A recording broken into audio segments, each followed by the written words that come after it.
Rapaziada, eu sei que muitos querem ver o que tem no Unim, né? Agora nós colocamos uma UMD 8000 de 2 ohms, colocamos uma fonte de 120, uma Taramps TS de 800. Esse processador ele é via Bluetooth.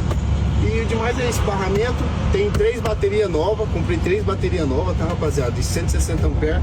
E agora vocês vão ver ele tocando. Menino é sagaz, não mexe com o VG, porque os moleque é sagaz. Senta aqui, vai, senta aqui, vai, senta aqui, vai. Vida, paredói. Na ponto 30 do papo, do papo.